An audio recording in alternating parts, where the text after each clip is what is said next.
Quando você lê as 7 cartas escritas à igreja em Apocalipse, a primeira carta à igreja de Éfeso, o Espírito diz àquela igreja: olha, eu conheço as suas obras, eu sei do seu árduo trabalho, eu sei que você é uma igreja envolvida com o meu trabalho, com as minhas coisas. Entenda, querido. Mas ele fala: mas tenho contra ti uma coisa, que você deixou o primeiro amor. Mas como eu deixei o primeiro amor? Se eu estou ativo na igreja, eu evangelizo, eu prego, eu canto, eu oro, eu leio a Bíblia, eu estudo, Não, Deus não está dizendo sobre essas coisas. Deus está falando sobre relacionamento com Ele, intimidade, proximidade.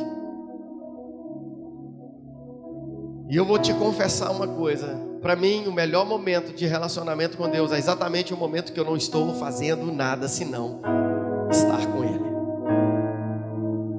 É quando eu entro no meu quarto, fico lá quietinho.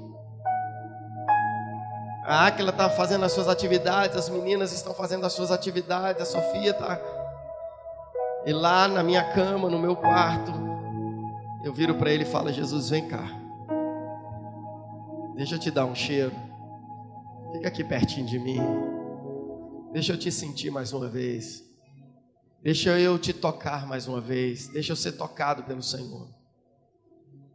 Um dia desses eu fui orar com ele, fui conversar com ele, e eu tinha falado isso aqui num culto, sobre esse nível de relacionamento. E eu tinha falado sobre deitar na cama com ele. Não sei se você vai lembrar. E aí eu estava lá e falei: Jesus, eu preguei ontem, isso foi numa segunda-feira, eu falei: eu preguei ontem, eu falei isso, mas faz um tempão que se eu não venho aqui, eu estou com saudade. E eu não quero pregar aquilo que eu não vivo, eu quero pregar aquilo que eu vivo. Então vem cá, vem mais uma vez. E nessa noite eu quero orar para que ele venha mais uma vez nesse culto. Porque aqui é um treinamento, querido. Lá eu não preciso de ninguém ficar falando comigo, mas aqui eu preciso, porque é um treinamento. A gente se reúne como congregação para a gente ser treinado naquilo que Deus quer que vivamos. Dentro do projeto dEle, dentro dos sonhos dEle, dentro do relacionamento com Ele. É por isso que Deus fala para a igreja de Éfeso: eu tenho contra ti só uma coisa, eu conheço as suas obras, eu sei do seu árduo trabalho. Em outras palavras, Jesus está dizendo: para de trabalhar um pouco e volta para aquele lugar onde eu te tocava e você me tocava. Volta para aquele lugar onde nós nos relacionávamos. E para entender isso, você sempre vai perceber que a igreja está na contramão da consciência, da inteligência humana. É por isso que Paulo fala assim, que Deus vai usar os loucos para confundir os sábios. Porque de repente eu começo a falar com você e entenda, eu estou pregando no lugar onde eu fui pregado. Para eu falar de maturidade com você, eu preciso amadurecer. Paulo escreve aos Coríntios lá no final da carta, no capítulo 9, versículo 26 e 27, ele diz assim, ó, 1 Coríntios 9, 26 e 27: sendo assim, não corro como quem corre sem alvo, e não luto como quem esmurra o ar, mas esmurro o meu corpo e faço dele meu escravo, para que depois de ter pregado aos outros, eu mesmo não venha a ser reprovado. Então, para eu falar isso com você, eu tive que ser pregado nesse lugar primeiro. E eu estou dizendo isso para você porque eu falo de maturidade, eu falo de crescimento, eu falo de avanço, mas eu quero falar com você que quando eu vou para Ele, eu não quero ser esse homem maduro, mas eu quero ser uma criança. Que quando eu vou para ficar com Ele, eu falo, Senhor, eu quero esquecer agora toda a minha maturidade, eu quero esquecer todo o meu conhecimento, todos os meus estudos, todas as minhas leituras, tudo aquilo que eu sei, eu quero só ser uma criança deitada no seu colo, me satisfazendo de Ti. Talvez a expressão de Paulo aos Filipenses, quando ele diz, eu abro mão de tudo, mas para mim, Filipenses 3,7, mas o que para mim era lucro, passei a considerar como perda por causa de Cristo. Talvez era exatamente isso que ele está dizendo, Senhor, olha, quando eu estou lá pregando para a CLPA, quando eu estou ministrando a sua palavra, eu preciso demonstrar maturidade. Eu preciso demonstrar conhecimento da tua palavra. Eu preciso manifestar algo que está dentro de mim para o teu povo. Mas quando eu estou aqui com o Senhor, eu só quero ser uma criança. E eu quero que você entenda isso, querido. Você precisa entrar para esse lugar. E o mais gostoso é que ninguém te conhece melhor do que Ele. Ninguém te conhece melhor do que Ele. E quando você vai para Ele e começa a balbuciar, Ele entende tudo que você está falando. Ele entende tudo que você está expressando. E não venha me dizer que você não está entendendo, porque todos nós gostamos de, em alguns momentos da vida, sermos crianças. E é por isso que Jesus falou: quem não for como essa criança, não pode ser participante do reino comigo. Então a gente precisa entender esse lugar de maturidade, mas também esse lugar de inocência. Esse lugar de intimidade, de proximidade. É por isso que nós temos que abrir mão, muitas vezes, de tudo. Daquilo que conhecemos, daquilo que entendemos. Como Paulo falou aos Filipenses, como eu li para você. E entenda, querido, eu não quero pregar hoje sobre pecado. Eu não estou falando sobre pecado. Porque você não precisa mais ouvir sobre pecado. Você é a igreja, você já sabe disso. Você já sabe o que é pecado. Se você peca, é responsabilidade sua, é escolha sua. Você está tomando as suas decisões e sabe que as consequências dela virão. Eu quero falar nessa noite sobre outras coisas, sobre distrações. Pecado é pecado, distração é outra coisa. É aquilo que me tira o foco, é aquilo que me faz perder o rumo, que me faz perder a direção. Eu gosto de uma frase de um filósofo muito conhecido por nós, chamado Albert. Vocês conhecem? Albert Ramon. Quem conhece o filósofo Albert Ramon? Ele diz que melhor do que não fazer nada é fazer aquilo que Deus não te mandou fazer. É isso mesmo, filósofo? Não é assim não? Pior. Eu falei melhor? Só estava te testando.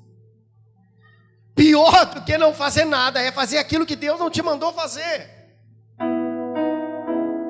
Você sabe uma palavra que eu sou pego nela todos os dias da minha vida? Eu quero confessar isso para você. Tem uma palavra que me pega todos os dias da minha vida, que é uma mensagem que eu preguei para vocês aqui algum tempo atrás, sobre se esconder de Deus em Deus. Quando Adão se esconde de Deus nas árvores do jardim, sendo que o jardim era o lugar do ambiente da presença de Deus, da manifestação de Deus. E por muitas vezes eu me pego escondendo de Deus em Deus. Falo, opa, estou aqui, Jesus, pelado. Não vou me vestir, não vou me esconder, não vou. Esse sou eu.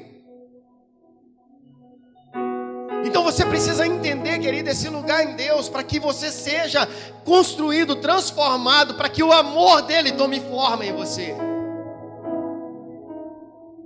E eu quero ler um texto com você. Abra sua Bíblia em Êxodo.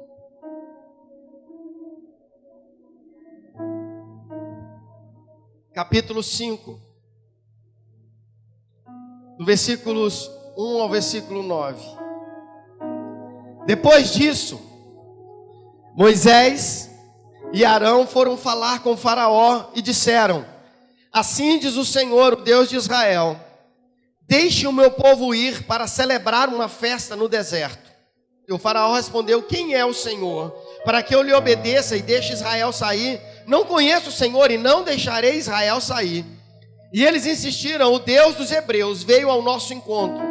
Agora permite-nos caminhar 3 dias no deserto para oferecer sacrifícios ao Senhor, o nosso Deus. Caso contrário, ele nos atingirá com pragas ou com espada. Mas o rei do Egito respondeu: Moisés e Arão, por que vocês estão fazendo o povo interromper suas tarefas? Voltem ao trabalho. Para você entender o contexto, o povo de Israel era escravo do Egito, escravo de Faraó, prestavam serviços pesados a Faraó. E agora Moisés e Arão estão diante de Faraó dizendo: deixa o povo ir por 3 dias para sacrificar no deserto, para oferecer sacrifícios, para adorar no deserto. E aí Faraó diz: não vou deixar, e vocês estão atrapalhando o povo trabalhar. E aí ele diz o seguinte: voltem ao trabalho, versículo 5, e acrescentou: essa gente já é tão numerosa, e vocês ainda os fazem parar de trabalhar. No mesmo dia, Faraó deu a seguinte ordem aos feitores e capatazes responsáveis pelo povo: não forneçam mais palha ao povo para fazer tijolos, como faziam antes. Eles que tratem de ajuntar palha, mas exijam que continuem a fazer a mesma quantidade de tijolos. Não reduzam a cota. São preguiçosos e por isso estão clamando: iremos oferecer sacrifícios ao nosso Deus. Aumentem a carga de trabalho dessa gente, para que cumpram suas tarefas e não deem atenção a mentiras. O povo de Israel já estava debaixo de um árduo trabalho, já estava debaixo de uma dura serviço, mas agora Deus está usando Moisés para libertar esse povo, e Moisés com Arão, sacerdote, vai lá e diz: olha, Faraó, libere esse povo, libere o povo do Egito, de Israel, libere os hebreus, para que a gente vá para o deserto, e 3 dias a gente sacrifique ao Senhor. A ideia daqueles homens ficarem 3 dias não trabalhando perturba Faraó, mas entenda, havia um propósito, e o propósito era deixar de trabalhar 3 dias para sacrificar ao Senhor, para oferecer um tempo de sacrifício, de adoração a Deus. O propósito era levar aquele povo para um lugar de adoração, para um lugar de relacionamento com Deus. E agora Faraó então olha para aquele povo e diz: esse povo está crescendo demais, é um bando de preguiçoso. E ele dá uma ordem para os líderes egípcios que estavam sobre aquele povo, diz: olha, a partir de hoje vocês não vão dar mais as palhas, porque os senhores daquele povo traziam as palhas para que eles fabricassem os tijolos. E ele disse: agora, a partir de hoje, eles mesmos vão buscar as palhas, porém vocês vão exigir que eles fabriquem a mesma quantidade de tijolos. Sabe qual foi a estratégia de Faraó? E ele fala, para que eles parem de dar ouvidos a mentiras, ele considera aquela ideia de sacrificar como mentira, porque não fazia parte da realidade dele. Qual a estratégia dele? Vamos aumentar o serviço desse povo, vamos aumentar o trabalho deles. Se você ler o texto todo, você vai ver que eles não dão conta de fazer a mesma quantidade de tijolos. Eles não dão conta de buscar as palhas e continuar fabricando. O trabalho deles aumentou tanto que eles pararam de produzir na mesma quantidade que antes. Sofreram também por causa disso. Mas a estratégia de Faraó foi aumentar o trabalho deles. Não é diferente comigo e com você. É exatamente a estratégia que o diabo usa, que o inimigo usa, para que nós percamos o tempo, de tirar um tempo para estar com Ele, para que nós passemos a não ter tempo, e o problema da humanidade hoje é a falta de tempo. Os dias passam de uma forma muito rápida, a semana, os meses. Deus é tão bom que me deu uma esposa muito sábia, que cada dia que passa, ela olha para mim e fala: meu amor, cada dia que passa você está mais bonito, com esses cabelos grisalhos, você está mais elegante. Eu falo: graças a Deus, estou ficando velho, mas pelo menos estou ficando bonito. Deus está usando ela para falar assim: continua nessa pegada aí, não desiste não, tá? Mas você precisa entender, querido, que o tempo está passando muito rápido, a gente está ficando velho muito rápido. Quando as minhas filhas deitam, hoje a Milena deitou do meu lado lá para assistir aquele desastre que foi hoje à tarde, aquela tortura, né, para quem é cruzeirense e principalmente para quem é atleticano. Aquele jamantão deitado do meu lado e eu olhando aquele, falei: meu Deus do céu, eu sou pai desse negócio desse tamanho. A gente está ficando velho, o tempo está passando muito rápido. E a verdade é que nós não temos mais tempo para perder tempo. E nós precisamos entender que a estratégia do inimigo é tirar o nosso tempo para que a gente faça um monte de coisa. E entenda, eu sou pastor, então eu vivo disso. Eu vivo sendo pastor. Então o que é que o inimigo vai fazer? Vai fazer com que o meu pastoreio me tome o tempo de relacionamento com ele. Para que eu não perceba isso e diga para mim mesmo: não, eu estou pastoreando pessoas. Eu estou cuidando de gente. Nada pode substituir o seu tempo de relacionamento com Deus, querido. Nada pode tomar o seu tempo de intimidade com Deus. De vez em quando, alguns líderes vêm conversar comigo, e aí, falando de líderes, já justifica a ausência do pastor Gilmário. Ele tomou um remédio lá, porque ele está bastante gripado. E esses homens frouxos, eu nunca vi esse negócio, toma um remedinho, dá uma baqueada, né? Ainda bem que lá em casa não tem isso, né, meu amor? Nada pode substituir esse tempo. Você precisa entender que o lugar em Deus, ele não pode ser trocado por nenhuma outra coisa. A única coisa que pode substituir um lugar em Deus é um outro lugar em Deus. A única coisa que pode substituir o seu tempo de relacionamento com Deus é um novo tempo de relacionamento com Ele.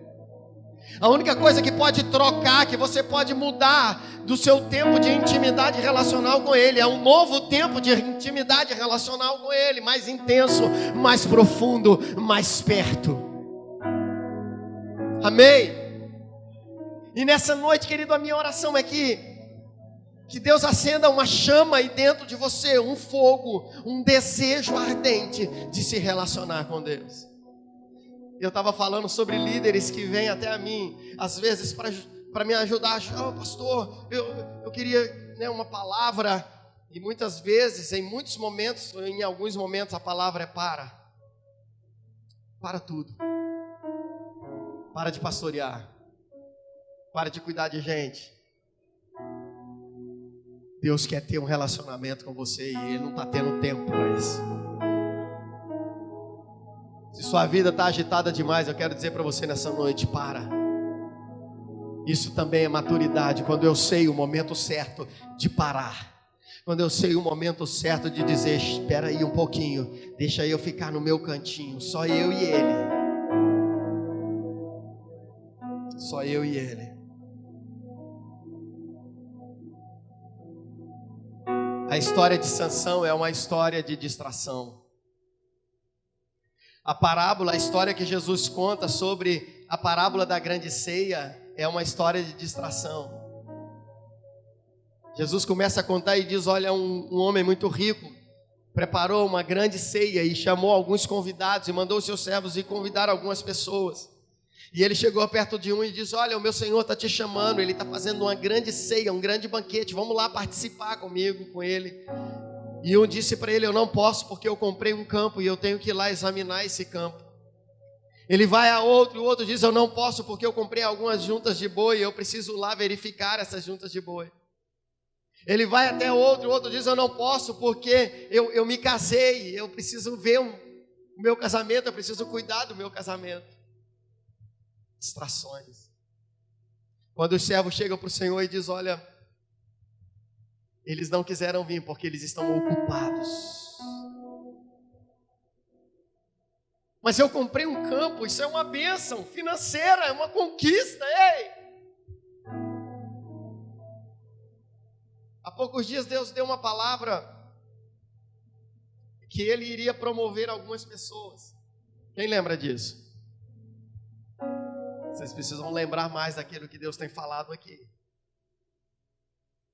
Tem algumas pessoas que estão sendo promovidas aqui na igreja. Tem alguns testemunhos que chegam até a mim que eu falo, meu Deus, o Senhor é lindo. Deus é lindo. Mas eu quero dizer para você que está recebendo essa promessa, essa palavra e que está vivendo por ela, não deixe a sua promoção ser uma distração.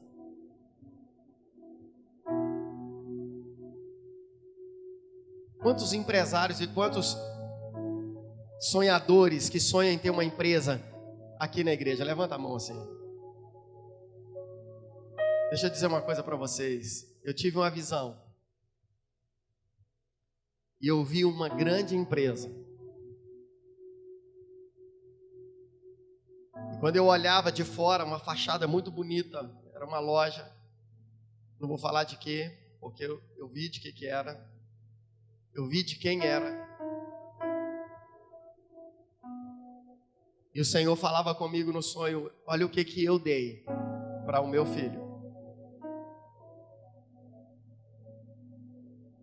E no sonho, vendo aquilo, contemplando aquela estrutura daquela empresa, Eu falei, Senhor, mas, e quando eu fui questionar algo a Deus, Ele disse, não é só para essa pessoa. Eu vou derramar sobre toda a igreja, sobre todos aqueles que estão vivendo dentro de uma visão. Você pode se apropriar dessa palavra, querido. Para eu dizer algo aqui para você, eu faço muito prova com Deus. Eu falo, Senhor, é o Senhor mesmo que está me mostrando, é o Senhor que está falando. Então prepara, porque daqui uns dias nós vamos ter notícia de gente que está abrindo empresa, que está crescendo, que está ampliando, que está... Mas não deixe isso ser uma distração na sua vida. Não deixe isso tomar o seu tempo de relacionamento com Deus. A Bíblia conta a história de Marta e Maria. Você já leu isso, se não me engano, João capítulo 10. Jesus está na casa de Marta e Maria, e a Bíblia diz que Maria então está aos pés de Jesus, ouvindo ele falar, e Marta estava preocupada com um monte de coisa, e cuidando de um monte de coisa. E ela chega para Jesus e fala, qual é, Jesus, dá um jeito aí, essa folgada. Eu estou aqui cuidando de um monte de coisa, e ela aí parada sem fazer nada, e Jesus fala, Marta, não é necessário muitas coisas, aliás, uma só é preciso. E Maria escolheu a melhor parte. Não deixe a agitação da vida te tomar de Deus. Não deixe as bênçãos de Deus te tomar de Deus. Quando Jesus está falando das preocupações da vida, ele vira para os discípulos e fala, não se preocupem com o que há vez de comer, não se preocupem com o que há vez de vestir. Olha para os lírios do campo, eles não trabalham, contudo, nem Salomão, na sua mais alta sabedoria e riqueza, se vestiu tão belamente quanto eles. Olha para os pardais, eles não plantam, contudo, não lhes falta comida. Mas buscai primeiro o meu reino e a minha justiça, e todas as outras coisas te serão acrescentadas. Quando eu vou para esse lugar em Deus, quando eu me encontro nesse lugar em Deus, quando eu me associo com Ele, todas as outras coisas são resolvidas através dEle. Você está entendendo isso nessa noite, querido? Isso é maturidade, é quando eu entendo que eu cheguei num lugar onde eu preciso viver como um homem maduro, me relacionar como um homem maduro, mas quando eu estiver lá nele, ser apenas uma criança totalmente dependente dele. A verdade é que o fogo da intimidade precisa arder em nosso coração. Sempre quando eu falo de paixão com você, para você, eu me lembro no dia que eu estava me despedindo da igreja que eu pastoreava para assumir uma nova igreja. Eu disse, a única coisa que eu quero que vocês lembram a meu respeito, guarde uma palavra. E eu disse, guarde a palavra paixão. Gente, eu queria que você desse uma salva de palmas para o Flávio. Você pode fazer isso? Chegou. Pensa no homem bruto. Nasceu o Heitor. Parabéns, meu filho. E eu vi uma postagem em um grupo dizendo assim, o Flávio é a fábrica de fabricar xerox. Porque os meninos dele tudo parece com ele. Meu Deus do céu. Mas amém. Que dia que a Kézia vai para casa, Flávio? Que dia que a Kézia vai para casa? Depois de amanhã. Ela vai lá para a casa da sogra, né? Da mãe dela. E aí vocês esperam um pouquinho, deixa ela descansar e depois vai lá visitar o Heitor, vai visitar a Kézia. Mas é muito importante esse momento você deixar ela quietinha se recuperando, porque não é fácil, né? Depois você vai lá. Deixa eu ler um outro texto com você. Não vou ler, eu vou citar e depois você lê em casa, mas 1 Coríntios capítulo 7, versículo 32 a 35, Paulo fala sobre as preocupações da vida. Entenda, capítulo 7 de Paulo está falando sobre casamento. E ele fala assim, que o homem que está solteiro é bom que continue solteiro. para não se casar e agora ter que se dedicar à família e perder o seu tempo com Deus. Ele começa a dar algumas sugestões, algumas orientações, e no versículo 32 ele fala: eu estou dizendo isso para vocês, para que vocês não se envolvam com as preocupações da vida. Querido, existe um mal hoje na humanidade que é a ansiedade. A ansiedade está causando depressão, está causando suicídio. Pessoas estão se matando por causa da ansiedade, por causa das preocupações da vida. E a ansiedade, ela é uma porta de entrada para um monte de doenças psicossomáticas. E aí você precisa começar a entender que a ansiedade é justamente a falta de confiabilidade. Que a ansiedade é exatamente a falta de esperança. A ansiedade é exatamente a desconfiança de Deus. Se eu estou preocupado com alguma coisa e eu tento resolver essas coisas com as forças das minhas mãos, eu estou dizendo: Deus, eu não sou capaz de esperar em você. Eu não sou capaz de confiar em você, então eu vou resolver com as minhas próprias mãos. Esses dias eu disse para alguém, eu não sei se eu estou ficando mais frouxo, mais relaxado, mas antigamente eu era tão impulsivo, eu queria tudo que eu ia fazer, eu fazia logo. E Deus começou a me ensinar a esperar nele, a confiar nele, a descansar nele. Por muitas vezes eu ouvi Deus dizendo através de alguém: calma, David, espera. Já contei do meu pastor, que é o sogro do Flávio. E às vezes a gente ia resolver alguma coisa na igreja, e o garoto lá, adolescente, jovem, líder da juventude da igreja, e eu ia dizer para ele, ele falava assim: vamos orar. Eu: não, pastor, orar não, nós já oramos ontem, antes de ontem, o mês todo, vamos agir, vamos fazer alguma coisa. Ele: calma, David, vamos orar. E aí eu tenho aprendido a orar. E falar em oração, parabéns para você que participou das 24 horas de oração ininterruptas aqui na igreja, foi bênção. Pessoas dizendo: pastor, tem mais algum horário aí sobrando, porque eu quero voltar para orar. Pastor, eu orei, quando eu fui para casa eu continuei orando, eu perdi o sono e continuei, foi muito bom. Aleluia. Eu tive a oportunidade de vir várias vezes aqui orar. Não orei uma hora direto em nenhum momento, mas orei vários momentos. Eu vinha e orava um pouquinho com quem estava aqui, às vezes lá dentro da sala, às vezes aqui fora. Foi muito bom. Nós vamos fazer outras vezes, amém? E aí você corre e participa. Mas eu aprendi isso, eu aprendi a descansar nele e saber que Deus vai dar um jeito, vai resolver. É por isso que a palavra que eu carrego dentro de mim é: vai dar certo. Mas o segredo de você entender que vai dar certo é você viver nele, estar nele, até que nada mais te importe. É pegar as suas preocupações e dizer: Senhor, eu entrego. Por isso que a Bíblia diz: depositai as vossas ansiedades aos pés do Senhor, porque Ele tem cuidado de vós. Você acredita que Ele tem cuidado de você? Você acredita que Ele tem cuidado de você? Então pare de se preocupar, querido. Pare de se envolver com as coisas dessa vida e comece a estar nele, a viver nele, entrar nesse lugar nele, e dizer: Senhor, eu confio em Ti. Eu não estou dizendo para você ficar ocioso e preguiçoso, porque a Bíblia condena esse tipo de atitude.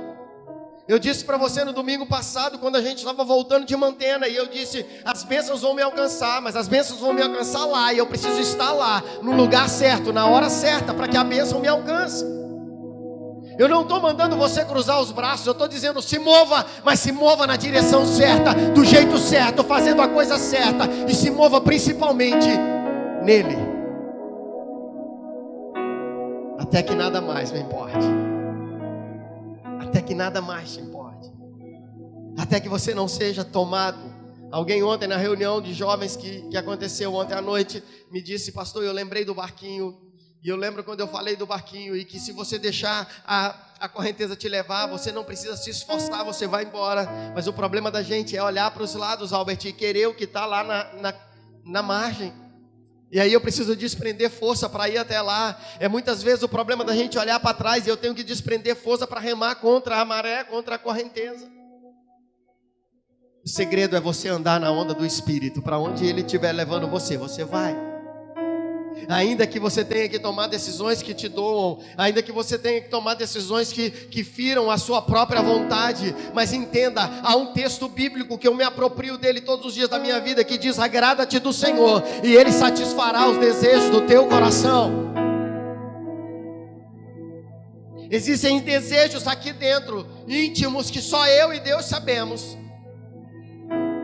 Mas Ele me promete que se eu fizer aquilo que o agrada, Ele vai cumprir os desejos do meu coração. E eu não vou ter medo de dizer para você: olha, Deus está cumprindo um dos meus desejos mais íntimos. Se eu pegar a minha agenda, eu tenho uma agenda velhinha guardada lá em casa. Se eu pegar e te mostrar, você vai ver que alguns sonhos que eu escrevi em um ponto de ônibus na cidade de Linhares do Espírito Santo, quando eu tinha 19 anos de idade, eu escrevi uma carta para Deus e eu sonhei algumas coisas, dentre elas um curso de psicologia. Você vai ver que tudo que eu tenho hoje, eu sonhei quando eu tinha 19 anos, mas eu não me desesperei, eu não fiquei atordoado correndo atrás dessas coisas, eu só sonhei. E comecei a agradar o Senhor. E daí a pouco as coisas começaram a acontecer, porque Ele disse que se eu agradá-lo, Ele vai cumprir os desejos do meu coração. Ele conhece os seus desejos mais íntimos, mas você não pode deixar que esses desejos sejam distrações na sua vida e te tirem do foco, do rumo, da direção certa. Amém? Aleluia. Eu quero dizer para você que hoje é dia de arrependimento. Eu e você, nós precisamos olhar em que nós temos falhado e nos arrependermos nessa noite. Dizer: Senhor, eu preciso voltar e reformar e refazer a minha vida e o meu relacionamento com o Senhor. Eu preciso reconstruir esse lugar de intimidade. Eu preciso estar nessa posição e nessa postura de relacionamento íntimo com o Senhor. É dia de arrependimento. Entenda, querido, Deus não quer que você o busque. Ele quer que você queira buscá-lo. Ah, mas eu já tenho ido à igreja, eu vou no monte, eu jejuo, eu oro. Deus não quer isso, Ele quer que você deseje isso, que você queira isso, para que quando você for fazer isso, você faça por prazer e não por obrigação.